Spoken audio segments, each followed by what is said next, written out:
హక్కున చేర్చుకున్న పాలమూరుకు కేసీఆర్ చేసిందేమీ లేదు. నాగర్ కర్నూలు వేదికగా బీఆర్ఎస్ నేతలపై విరుచుకుపడ్డ సీఎం రేవంత్.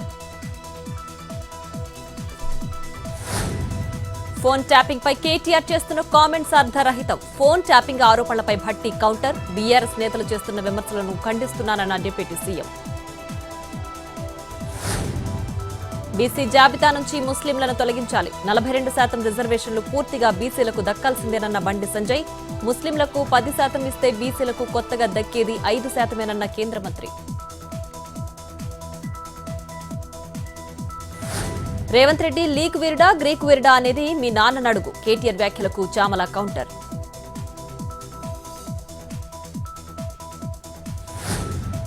మాజీ ఎమ్మెల్యేకు చెందిన అంజనీ ఏజెన్సీకి నోటీసులు. ప్రభుత్వానికి ఉన్న బకాయిలు చెల్లించాలని ఈ నెల 27న నోటీసులు జారీ.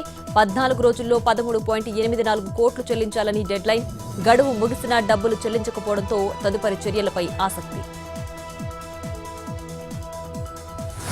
టీటీడీ ఈవో శ్యామలారావు పేరుతో ఫేస్బుక్ లో ఫేక్ అకౌంట్. డబ్బుల కోసం భక్తులకు కేటుగాళ్ల మెసేజ్లు. నకిలీ అకౌంట్స్ కి దూరంగా ఉండాలని టీటీడీ విజ్ఞప్తి. అధికారిక సమాచారం మాత్రమే విశ్వసించాలని సూచన. భద్రాద్రి జిల్లా పాల్వంచలో ఏసీబీ రైడ్స్. మున్సిపల్ ఆఫీసులో ఆకస్మిక సోదాలు. అనధికారికంగా ఉన్న 50,000 స్వాధీనం.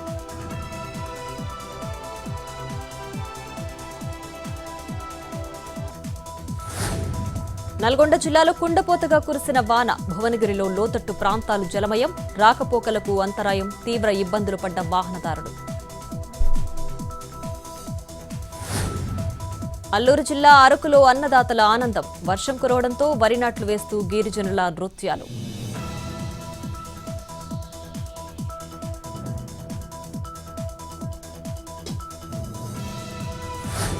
ఉమ్మడి మెదక్ జిల్లాలో దంచి కొట్టిన వాన. సంగారెడ్డిలో జలమయమైన రోడ్లు. పొంగి పొర్లుతున్న డ్రైనేజీలు. పుల్కల్లో 11.2 సెంటీమీటర్లు. లక్ష్మీసాగర్లో 7.3 సెంటీమీటర్ల భారీ వర్షపాతం నమోదు.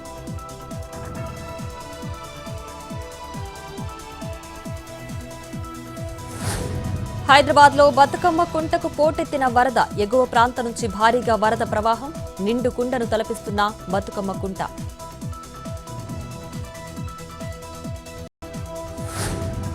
ప్రకాశం జిల్లా సలకలవీడులో పొగాకు రైతుల నిరసన. ఐటీసీ సంస్థ పొగాకు కొనుగోలు చేస్తామని చెప్పి మోసం చేసిందని ఆవేదన.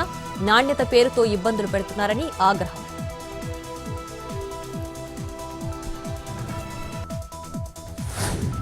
ఆదిలాబాద్లో డ్రగ్స్ పట్టివేత. లయన్ జిమ్లో స్టెరాయిడ్స్ మాత్రలు ఇంజెక్షన్లు స్వాధీనం.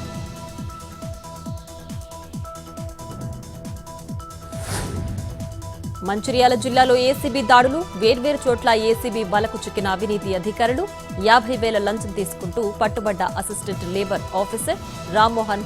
30,000 లంచం తీసుకుంటూ రెడ్ హ్యాండెడ్ గా దొరికిన సుకన్య. నష్టాలతో ముగిసిన స్టాక్ మార్కెట్లు. 501 పాయింట్ల నష్టంతో 81,757 వద్ద ముగిసిన సెన్సెక్స్. 143 పాయింట్ల నష్టంతో 24,968 వద్ద ముగిసిన నిఫ్టీ.